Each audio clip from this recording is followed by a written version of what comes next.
You are. Okay, so I can then stop this. We are live on YouTube. So let me see now if I can do the recording to the cloud.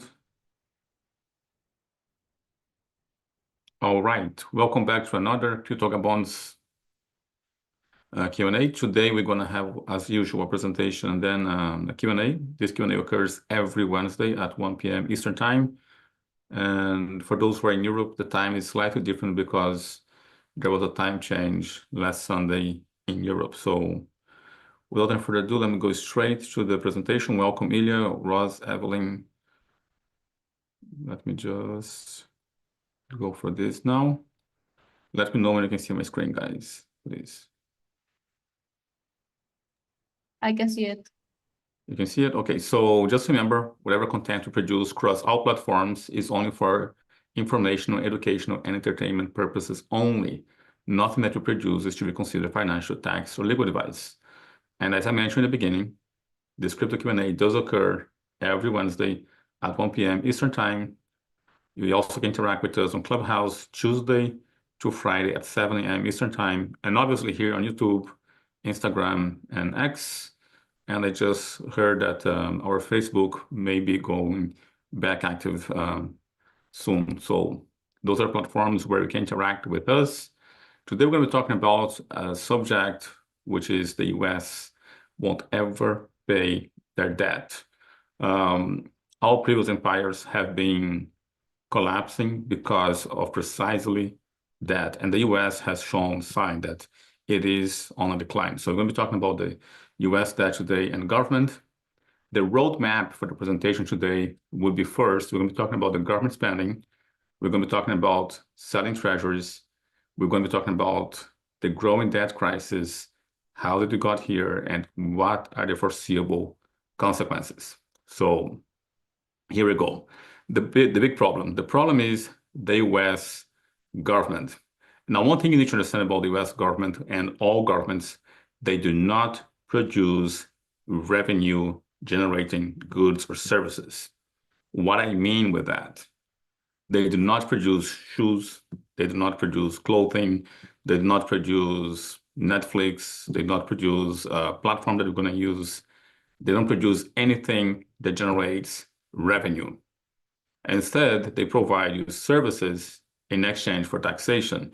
Now, we're going to be discussing more about taxation as we go on this presentation, but it's important to understand that the government does not produce anything that generates revenue. Everything that the government produces generates debt and increasing costs.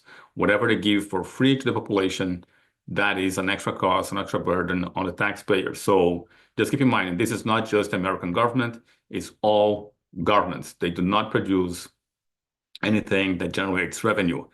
Even when they charge for things, that does not produce revenue. I'm going to give an example to you.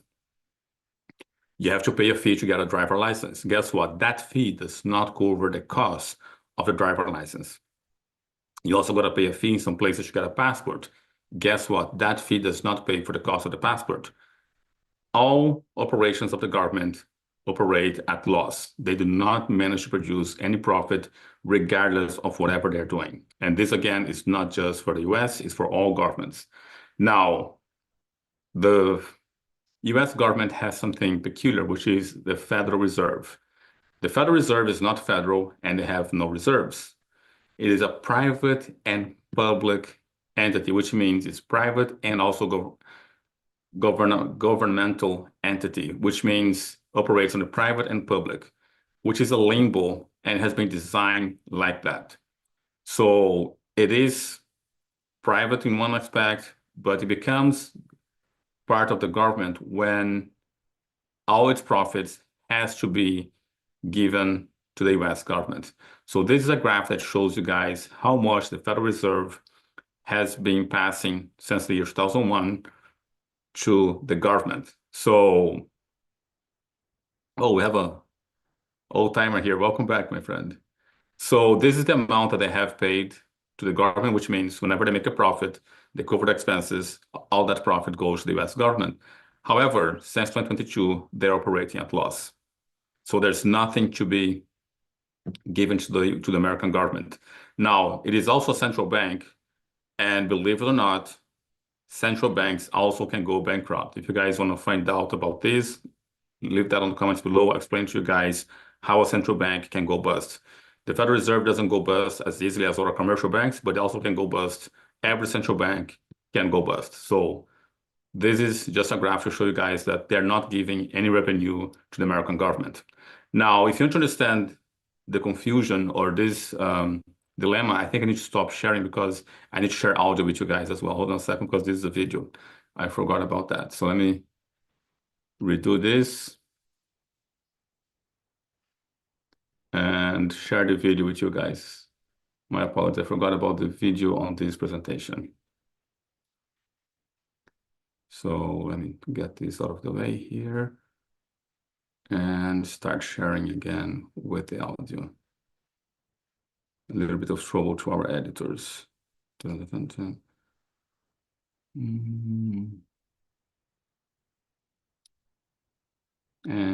optimize. Okay, here we go. Share. And let's go there. So let's watch this video and see how the Federal Reserve operates. Can you guys see the video? Clint, can you help us understand why the Fed isn't entirely a government agency? Yes, I can see it and hear it. Okay. The Federal Reserve is one part public agency and one part private enterprise. It was intentionally set up this way to isolate central bank policymakers from political pressures. At the top of the Federal Reserve System is the Board of Governors. This is where the public characteristics of the Fed are most evident. All board members are appointed by the President and confirmed by the Senate. And although their monetary policy decisions are independent of the government, they still report directly to Congress. The board's responsibilities include overseeing the Federal Reserve banks. There are 12 of those, located regionally throughout the country.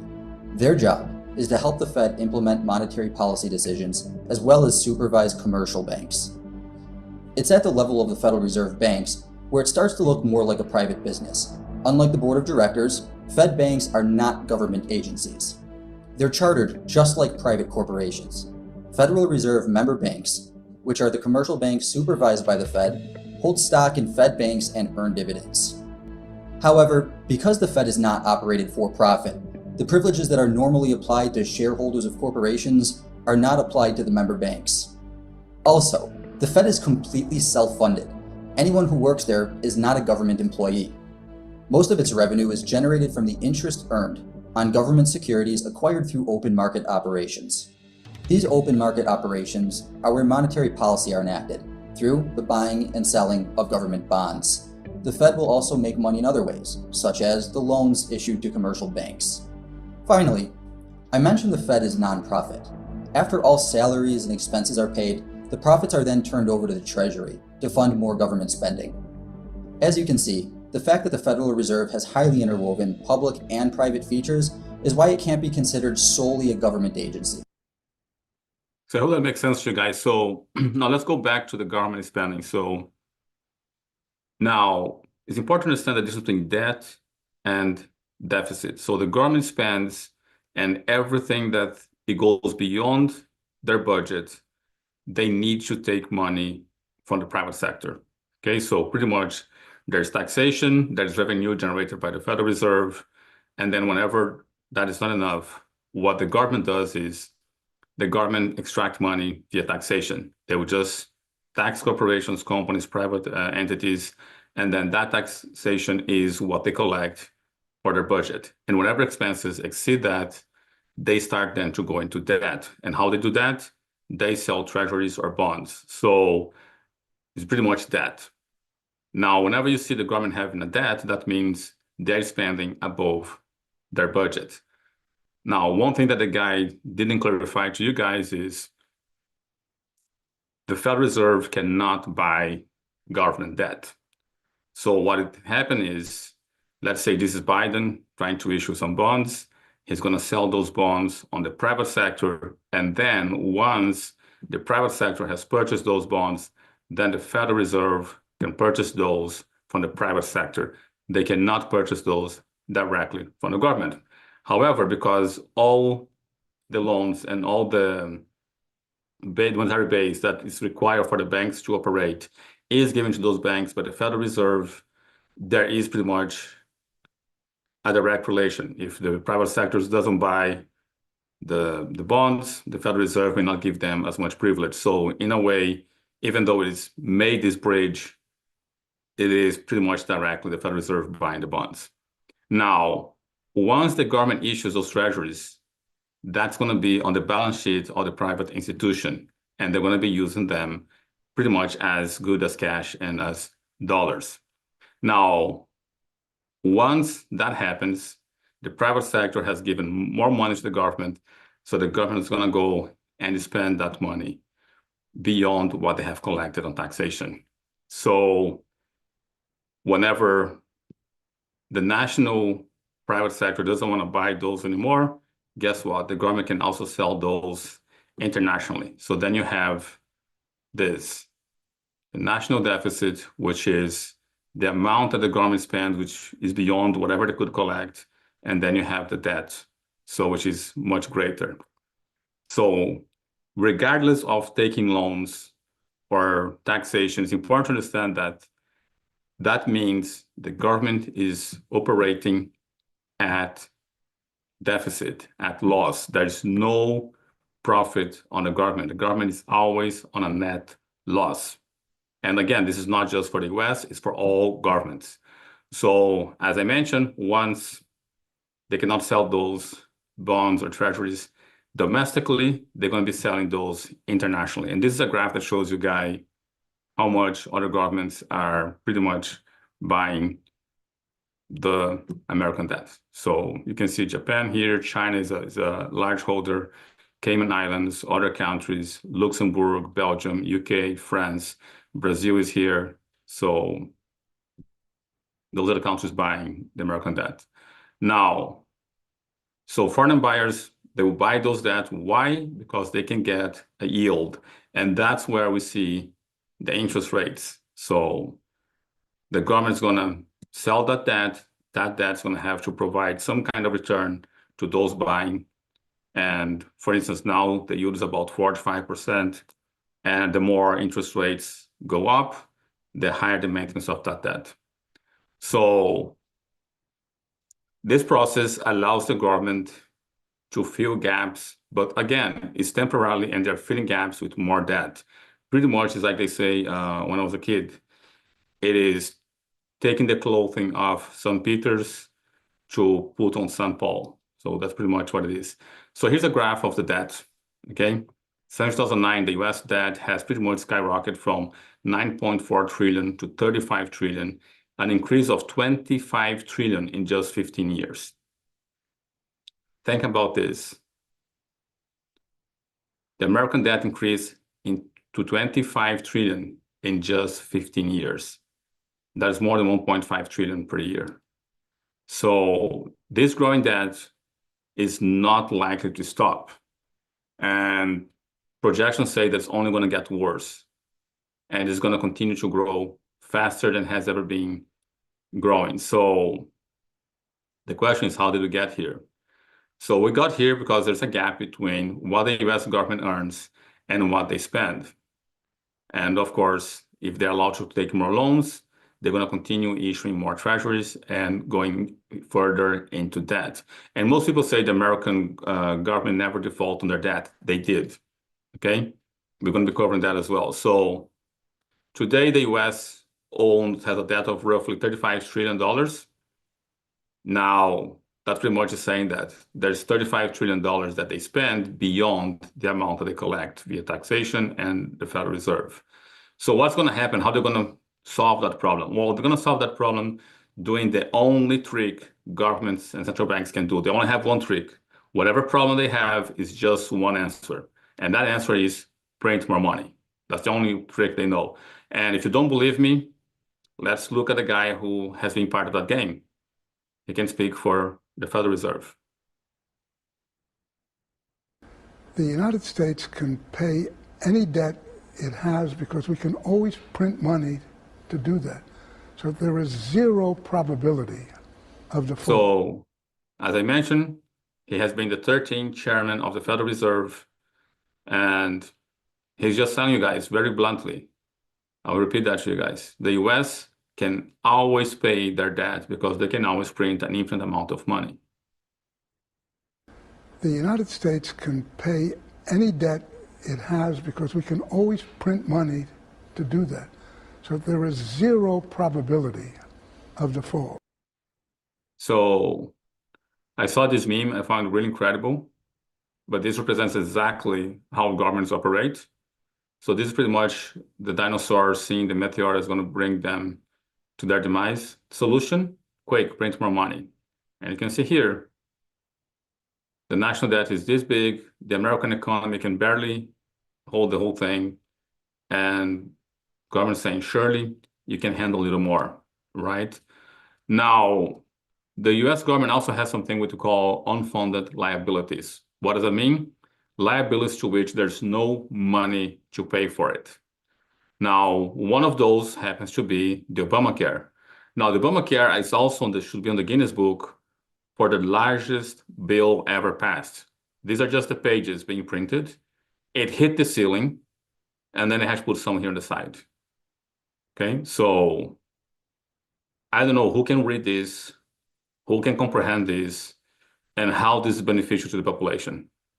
But it is there. So the Medicare and Social Security are responsible for 100% of the US unfunded obligations. That means obligations to which there's no money to cover.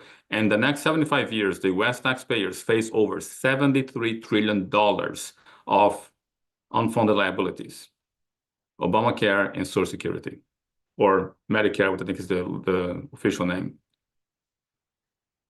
And well, how are they going to try to cover that? Well, they're going to try to issue more debt. And this debt will require even more treasury issuance, is straining the market if the demand and or trust diminishes. We already saw the rating agencies underrating the American debt. So there will be a point where the private sector is going to start to think, wait a minute, we no longer want this. The US may not be able to pay this, or if they pay, they're going to pay with inflation. And when the private sector does that, that's when governments run out of money, they go down and collapse. So this is another meme that I found really beautiful. Hello, this is Liberty speaking. Billions of dollars are needed, and I need it now. I just think there's a mistake on this graph. The US doesn't need billions, they need trillions, and they need it now. So if there will be no buyers for the debt issued by the government, then the government just collapse. We'll have not enough money. So this would increase the currency supply. They're going to have to issue more dollars, and that means more inflation. Because remember, the only trick they have is we're going to print more money. And if they continue printing more money, there's one of the two scenarios that is possible. One is they're going to default on their debt, or two, they're going to experience hyperinflation, meaning the US dollar will be worth nothing. Now, some people say that the US never default on their debt. That is not true. They did default in 1971, when Nixon pretty much said, listen, we're not going to pay you your gold. We're going to suspend the payment temporarily, and until this date, that suspension is still there. The issue is when they defaulted, governments were not willing to go to war for their gold. The US was pretty much refusing to give the gold that was on their vaults, supposedly, allegedly on their vaults, but did not belong to them. It belongs to European countries. And here's the thing, when the US default, it's another thing which most people don't speak about, they just did not default. They pretty much suspended a peace treaty. The Bretton Woods Treaty was not a financial treaty. It was a peace treaty. That treaty, that agreement is what brought end to the Second World War. So since 1971, there's no peace treaty on World War II, which means we're going to face World War III. Okay? Now, the other solution, of course, is hyperinflation, and here is what hyperinflation looks like. This amount of Venezuelan money buys this much meat. And you may think, well, that's never going to happen to the US dollar. Well, let's think it again. This is the value of the US dollar when the Federal Reserve was created, and this is the purchasing power of dollars right now, right? So is only over 95% of purchasing power lost. So yes, the US dollar is losing its value and is losing very rapidly.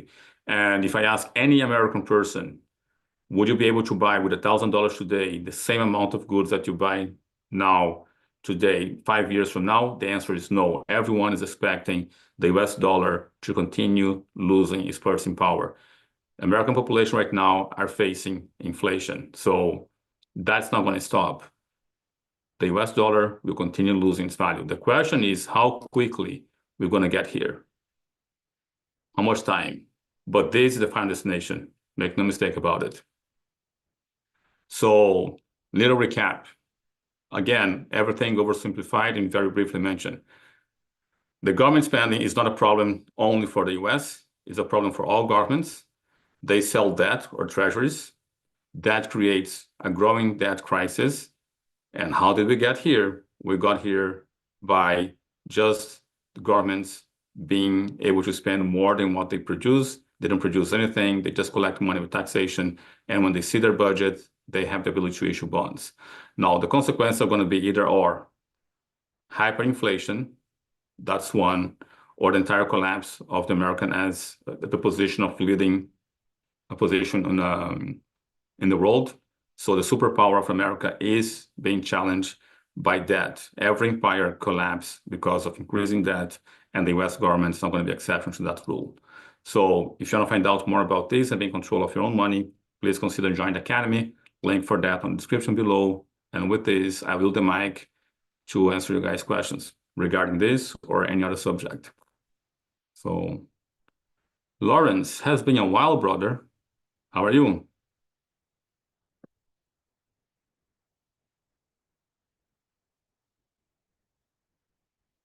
Now he disappeared. Is it me or Lawrence? Oh, is it here? Yeah, sorry, phone's a bit slow. Wow. You good? I'm good. How are you, brother? Has been a while. Yeah, all right. You still got your hair? Is it tied back? Yeah. Yeah. That's like cool. I got little baby ones now. Good to see you. Yeah, For you too, those who man. don't know, Lawrence and I have been we are pretty much more in communication, I think 2020, 2021 in Clubhouse. And then I don't know what happened. Lawrence just, I think got busy or life happened, but now he's coming back. So, but I really appreciate Lawrence. Has always been very polite, great questions, great research. Great to see you again, Lawrence. Yeah, nice to see you too. Yeah. So I call him Lawrence because I see the name Lawrence, but I used to call him Fuzzy, and I see he put that between brackets his nickname Fuzzy.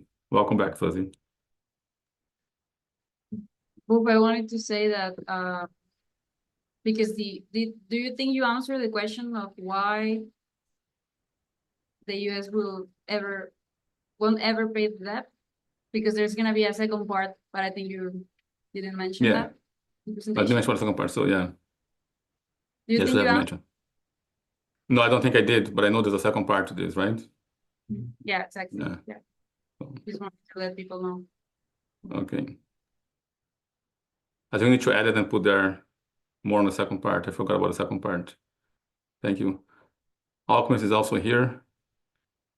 Yeah, Alchemist, hard working man. Hello, Tamara, Ilya, Ross, Evelyn. So, does anyone have any questions? And again, doesn't have to be regarding this.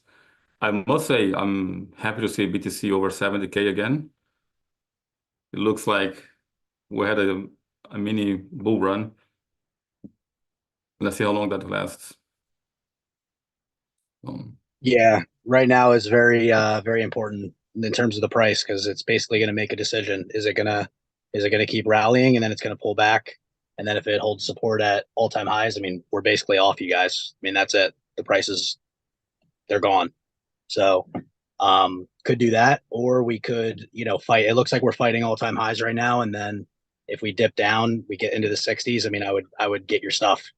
I mean, that's not financial advice, but you don't want to be priced out. So you just got to be careful. Yeah. You got to be ready.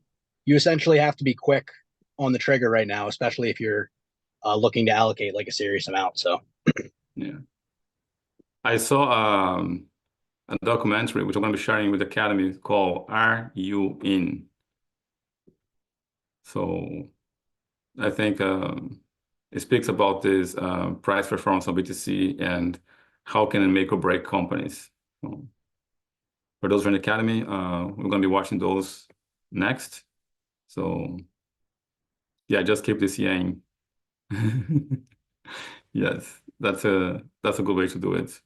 So talking about this yang, I have a question for you guys. Now that everyone's here, I found this company that found a solution for this yang, and I think I can discuss that here, discuss in the Academy. I'm going to make a presentation about that in the Academy. I am possibly partnering with this company, and the solution that they have for this yang is the following. Let me see if I don't have it here. Oh, I have it. So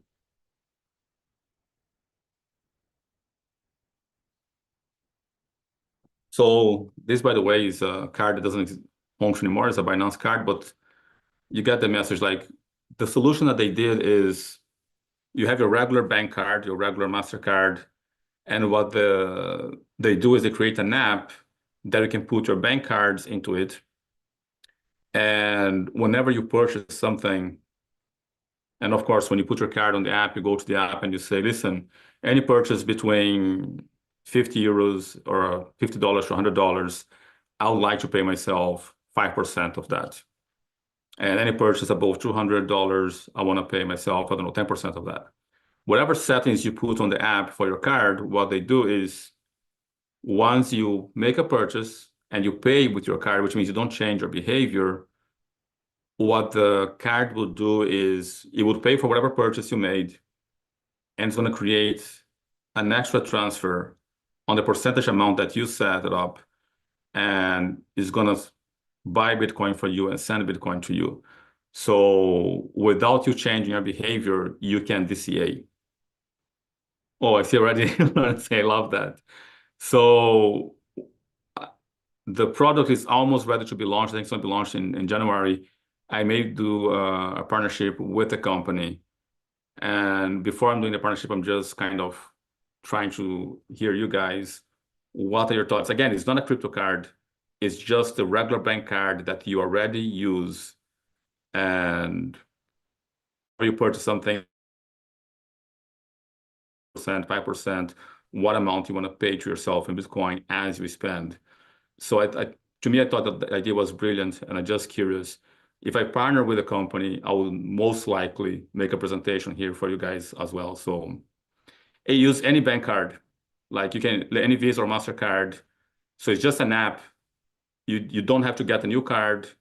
You don't have to change your behavior. It's pretty much using the same card that you're using now for your expenses, and the app is going to make sure that a percentage of that goes to you into BTC. And the way that they do it is for the purchases up to $100, you don't have the custody because it takes that large fee to transfer to you. So you can set it up like every time it goes over $100, send to my cold storage. So your maximum loss would be $100. Yeah, I can see people enjoying that idea. I also thought it was a good idea. So I'm going to be having meetings with the company, and if the partnership does occur, it will be available in the UK as well, Lawrence. Yeah, it's available here in Europe in the beginning, and then we're looking for ways to partner with the US authorities to make sure to serve American people as well. So, okay, so it seems to be a good product. I think they're liking it. So Friday, I'm going to have another meeting with the company, and I think before the end of the year, there's going to be a partnership between us and them. So I think Lawrence is asking what bank card is used. Any Visa or MasterCard. There's a partnership with Visa and MasterCard, Lawrence, regardless of which bank. So, Evelyn also like that. Okay. Yeah, I'll make a presentation answer all those questions. Like any bank card, as long as it's Visa or MasterCard, would work. And like I say, it's just an app. You don't have to get a new card. You don't have to change your behavior. You just have to take maybe 15 minutes, go to the app, make the settings that you desire, click go, and from that moment on, whenever you purchase something, you are automatically DCAing. So your dollar cost averaging as you live your regular life. I thought it was a brilliant solution, so yeah.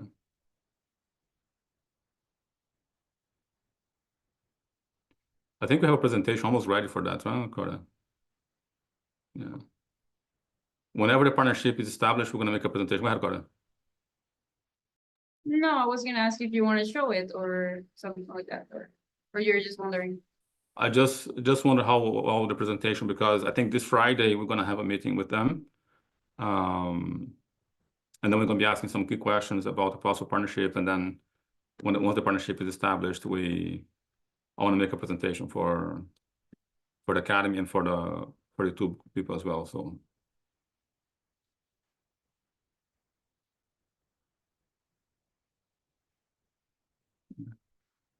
any questions, anyone, regarding anything else? Nope. So then that's it.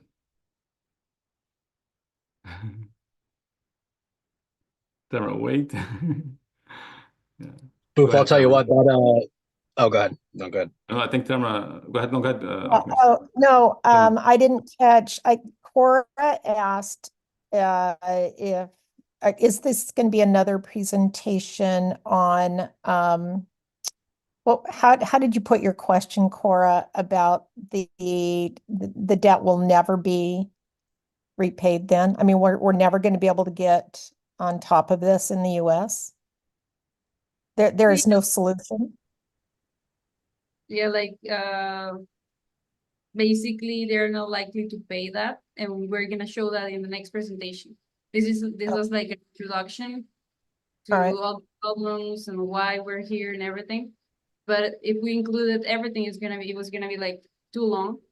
Okay. So But All right. there is. Yeah, there's a little caveat. There's a little caveat to like the presentation today in terms of like what like commercial, like foreign banks will do, and corporations will do to basically like get a spread on treasuries and then like borrow dollars from depositors. So basically there is like this like there's an incentive for foreign companies to keep buying like US debt as long as the spread is still there and the margins make sense for them, because it's a margin that they can control. Does that make sense? Like, so if somebody's earning 4% yield on a treasury, and then the borrowed dollars they're paying the depositors 1%. So if there's like 10 billion in dollar deposits, and then they can buy 10 billion in treasuries, they can earn the difference on the yield risk free, basically. Now, that's assuming that there's, you know, that's assuming some things, but basically the point of that is that there's built-in demand for US treasuries as well. So Yeah, so one good example of that term is Tether, USDT. That's how they make their money. They take dollars from the public. They offer no interest rates, 0 interest rates. And with that money, they buy treasuries, and treasuries give them a yield on that money. So basically what they do is they take money which is not theirs. They gave this digital format of the dollar, which is the USDT. And then our people are using those USDT, and then that money they buy treasuries, and they start to get a yield on that treasury, on that government debt. And like it is a net profit for them. They became the most profitable company per employee on the globe by just doing that. So there's an incentive for certain people to do that, certain banks and private sector to do that. It's like banks can do the same thing. They take savings money or savings account deposits, offer a certain yield, which is lower than what they get on the treasuries, and then they buy the treasuries and get the yield. So there's incentive for that. Does it make sense, Tamara? I think everyone also raised their hand. Yeah, no, that makes sense. And so it's tacit approval when we do Tether, or when we are buying the digital dollar, we know that that we're not getting the interest, but it's stable. Is that our? Yeah, you buy something that you believe to be stable because they're gonna have because what happened is Treasury is very liquid instruments, right? So for instance, if I buy, let's say, a building with the money, maybe more profitable, but it's not liquid, right? So if I need to pay the US dollar, say if the people are returning the USDT to me and they want their deposits as US dollar on their bank accounts, now I have to sell the building. That the building is not very liquid. So what they're doing is they're using treasuries, which is very liquid and does give a return. And you in exchange, you have no return for the dollars. You just want to have more speed. So you give up a low speed currency, which is the US dollar on the bank account with the SWIFT system. So it's a very slow money. And then what you do is you give up that slow money for the fastest version of that money. So now you have money at the speed of light speed. Before you had money, let's say at a sailboat speed, and you gain speed. And what they do with your money is they gain treasuries and they gain yield on that slow money. So that's how pretty much the whole mechanism functions. Maybe we should make a presentation about that, God, Yeah. explaining. I think that would be a good Yeah, one. Roof, as a caveat to what you're saying too, was it Tamara who asked that Tamara. question about the treasuries? Yeah. So that's actually a trend that I'm paying attention to in crypto in terms of like RWA, like real world assets, which the first version of that is going to be tokenized treasuries. So what that means is that so Tether right now is giving no yield, like you said. They're just giving dollars. Now, how does that market become more competitive and efficient? What they're going to do is they're going to start giving yield back to the users, and is what I think. And I think that's something that I've been seeing as well through my research, is that they're going to basically like their Maker was the first people to start doing this with the DAI stablecoin, and I think all the other stablecoin issuers are going to have to adapt, and they're going to have to start giving yield back to the users. Otherwise, they're going to lose market share. So I think that's going to be a trend that you're going to see over the next probably like 4 to 5 years in crypto. So does that make sense? They're going to start giving the yield back to the users. Well, just share the yield, like give some return. Yeah. Exactly. Yeah. So they'll just take less. So like that'll basically just be the market becoming better for the users over time. Yeah. But Evelyn also rose her hand. Go ahead, Evelyn. I'm sorry, but I'm listening to what you're saying, and it sounds like fraud to me and something FTX did, because they're peddling something that has no value. Come on, wake up. The dollar is dead. It has no value. That's why it doesn't pay anything back to you. And they're playing with phony money. That's fraud. So therefore, if it's fraudulent, this whole thing, right? We don't have to pay back the debt. Period. It's illegal.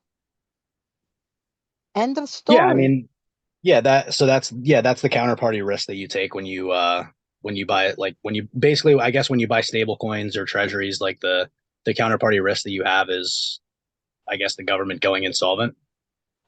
So that's your counterparty risk. Whereas like FTX they were basically taking deposited money and then they were like leverage trading with no stop losses and just doing a bunch of like. Yeah, but they were taking our money too. That's American money out of our treasury. That's taxpayers' money that they are playing with and squandering and making this situation what it is. So it's not phony money. They're turning it into phony money. Yep, it's a Ponzi. That's for sure. Yeah, it's a racket. That's what it is. Yeah. But I want to know one thing. Okay, supposedly the stable coins are backed by American dollars, quote unquote. American dollars, quote unquote, is phony money. It has no real value. It's what they print and somebody who's willing to pay for it. Correct? Am I correct in saying that? Anybody? Okay. Yes, it is a global shared delusion. Okay, great. Yes, I like that very much because that's what it is, a delusion that everybody's paying into. So if, let's say, hypothetically, and it's closer to reality, that the United States does declare bankruptcy. Let's just say, as this scenario, okay, Trump becomes president, and you know that he's going to do away with the federal whatever, and he declares bankruptcy because it's illegal, and he goes after all these people for their Ponzi scheme, right? What happens to the stable coins? Because if they're based on the dollar as we know it now, and it has no value, what happens to that? We have no Okay. value. It's at a zero. I need to understand this because I need to put my stable coin investments in something that's a lot more concrete. Okay, so I see the following. Okay, I know a lot of people believe on like the dollar losing value, and I think there's a lot of narrative about the BRICS currency, the digital yuan, or a new currency created by the BRICS countries, which is a basket of goods. Here's my theory, and I could be totally wrong about this, but my theory is the following. The globe, the entire planet, give or take, let's say the majority of the planet, the countries on the planet, they think in dollar terms. Okay, this is the zeitgeist. This is their mindset. For instance, I want to give an example to you. If I go to where Korea is now in Brazil, on that state, there's a great number of people. They don't think in reais. They don't think in dollars.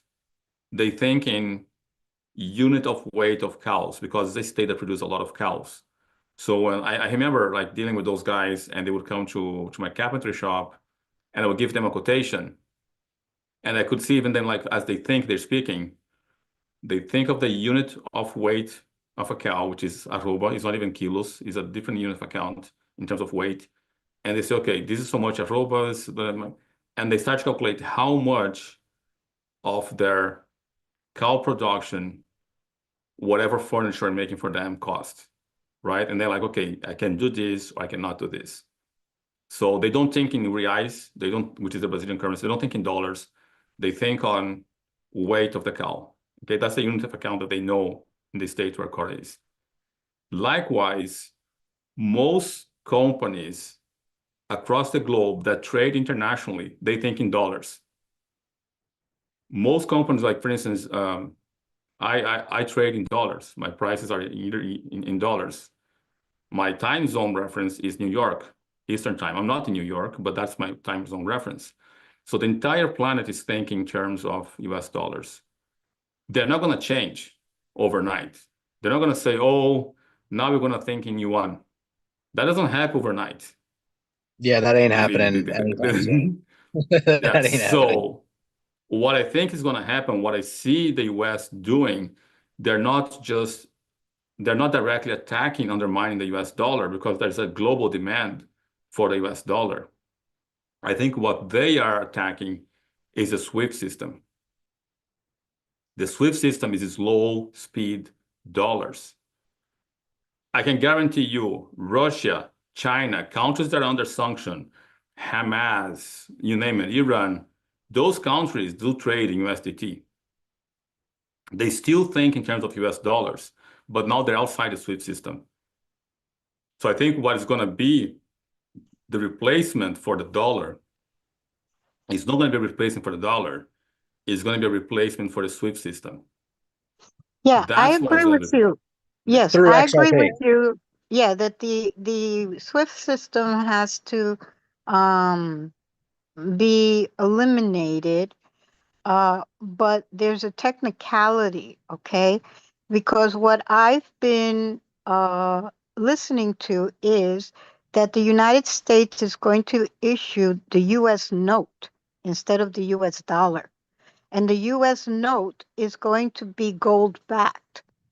So that is where my dilemma lies, because if you don't have a dollar anymore, which is really a Federal Reserve entity that is not an American entity, say the Federal Reserve is not a government agency, and in the United States, only Congress can declare what is money in the United States. This was a whole hoopla when they did that Federal Reserve invention, right? They changed the law and then they made this permissible. And then we went off the gold standard. But this is what is being said. The dollar is going to become, well, it's not even going to become. The currency of the United States Republic is going to be a US note backed by gold. That is what's being said.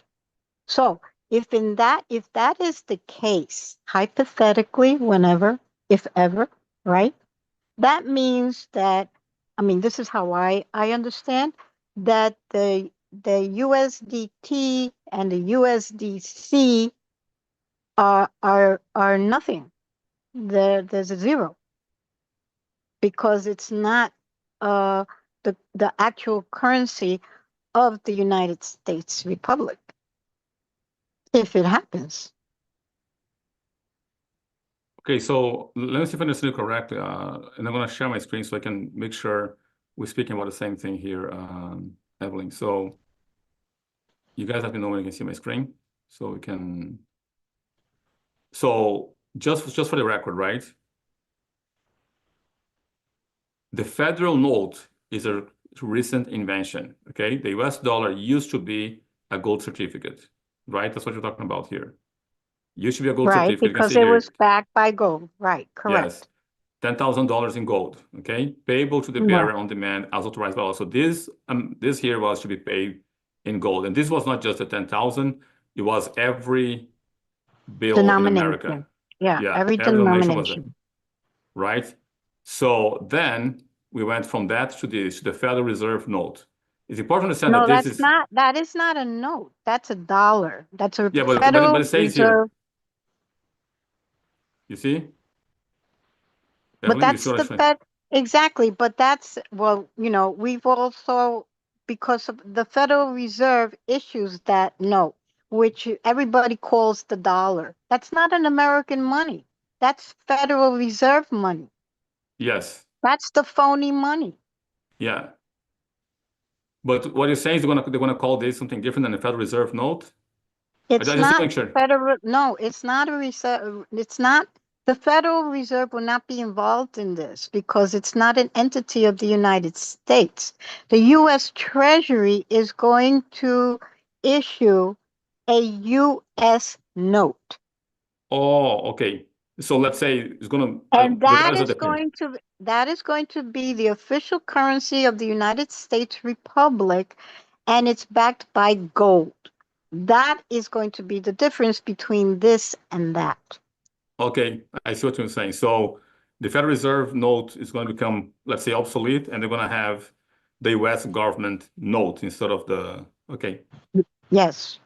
Okay. It's not the dollar. It's going to be called the U.S. note or dollar note, whatever. Yeah. Is it still going to be pegged to the value of a dollar, or? No, it's going to be pegged to the value of gold. It's going to go back to the gold standard. Who's going to print it? Well, the U.S. Treasury prints it. Like they did before they took out the gold standard. They were responsible for printing the money up until the amount of gold that they had stored. See, people don't remember these things. No. But is this happening for sure? I mean, where are you getting this? If Trump becomes president, it is for sure. Okay. Yay. Okay. Yeah. I would be careful with that. I don't know if that's like true. I don't know if that's true. Like in terms of like, yeah, I highly doubt that they're going to go back to the gold standard in terms of like not because they have to print money. They can't not print money. The Ponzi that they're doing right now is based on they're going to print debt. money. They're going to print money, but they're going to print money based on gold assets. It's not phony money. They're not going to continue with the same system because that system is just false. It's a scheme.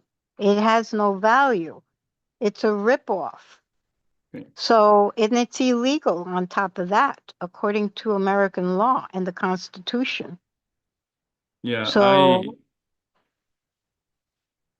so my sorry.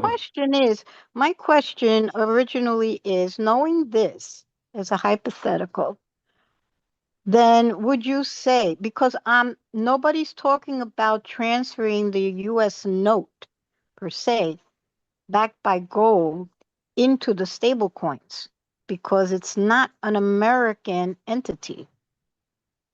Do you understand what I'm saying? So to me, the way that I see it, the stable coins, USDT and USDC, will become worthless because they're based on paper money with no backing. And the United States does not have an obligation to substitute its real money, financed by gold, to support that monetary Yeah. entity. You see what I'm saying? I see what you're saying. Cora, please do make a note. Let's make a presentation about the problems with commodity money. Because there's a reason, problems with commodity money. Because here's the thing that I'm going to try to answer this briefly. There is a reason why, let's put it this way, let's go back. There's a difference between money and currency. I think that's another thing. The US dollar is not money. The US dollar is a currency. Now, money doesn't necessarily have to be a currency, and currency doesn't necessarily have to be money. So the issue with money backed by gold, or gold as a currency, let's put it this way, gold as money is okay. Gold as a currency has an issue. And I want to, because that's my question, like, how would you solve that issue? The biggest issue with commodity money is the following. Let's say, for instance, all transactions are payable in gold. Okay, let's just say, like, every transaction on the planet, we're going to pay in gold. First of all, there's very little gold on the planet. Like, all the gold on the planet that has been taken down, has been mined, is not enough to fill it up an Olympic pool, like an Olympic-sized pool. There's not enough gold to fill an Olympic pool. Now, what happened is with this, let's say, for instance, now we're all transacting in gold. The issue is the producers are going to have all the gold in the end. Because what happened is, if China produce whatever, let's say 1 million, 10 million MacBook Pros, and they send that to America, America has to send now gold to China for those laptops, right? Because that's the only thing we're going to use as a currency would be gold, commodity money. So we're going to get gold sent to China. Now, other countries are going to have to produce something to get some of that gold. So in the end, you have what we call the game of chairs. The largest producer is going to accumulate all the gold, and those who are not producing are going to start to lose gold. That is the reason why in 1971, Nixon suspended the convertibility of the dollar, because what happened is Europe started to say, okay, we want our gold. And the only way for the US to get that gold back would be producing some goods and services and trade with those countries. Without that, the US cannot get their dollar back. And that is the biggest issue with commodity money, is that eventually the largest producer is going to have it all. Did you follow or not? Yes, but then I'm thinking, why are all the banks purchasing gold? Why is China? Why is Russia? Why all the countries purchasing gold and using that to back their currencies? It's to break the dollar and to Yes. break the SWIFT system. So Yes. when you no longer have that, right? If you no longer have that, then the standard that has been throughout the ages is gold, silver, copper, and all the other commodities that you may have. Yes. Because it has to revert to something. I'm not saying it's not going to be based on anything. But if you look at the world trend of who's been buying gold for the last couple of years and in great quantities, they're preparing for this. And my other question is, where did these 30 plus trillion dollars go? Somebody was making money. Where did that go? That's a vast amount of money that changed hands somewhere along the line, because they took that money out of the United States. And where did it go? Who has that money? It's not just phony money. They're buying something else in return for that. Yeah, but the issue is this. We're coming to the top of the hour, but I want to briefly say this. The way the system is set up today, it's very beneficial for the US. Because what's happened now with the US is the US create this phony money, the dollar, which is backed by nothing. They can issue as much as they want from this. And they're getting, let's say, Chinese products, German products, European products, and all they're sending out is this funny money. But they're getting some real things for this. They're getting real cars, real computers, real light bulbs, real computer screens. They're getting some real goods that took a lot of effort to be created. It took minerals to be created. It took manufacturing power to be created, energy to be created, like a screen produced in China. It has, the minerals has to be mined. It has to be produced. So they're getting real goods. And all that they are giving is funny money that they print out of thin air. That deal is very good for America. What I find difficult to see how is America saying, okay, now we're not going to export funny money and trade for real goods.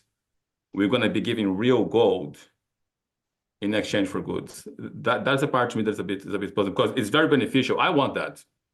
I want to have the power to issue some funny money out of thin air and pay for everything that I need with the funny money. It's a very privileged situation. If abused, it brings you a demise. But again, we're on the top of the hour. But I want to have more. I want to understand this, Evelyn. We need to maybe have a call and discuss more this. This is to be continued. To be continued. Thank you for your questions. I appreciate. But take a note there, Cora, of the commodity money, so we can discuss that on the next presentation. Thank you, guys. Appreciate you all.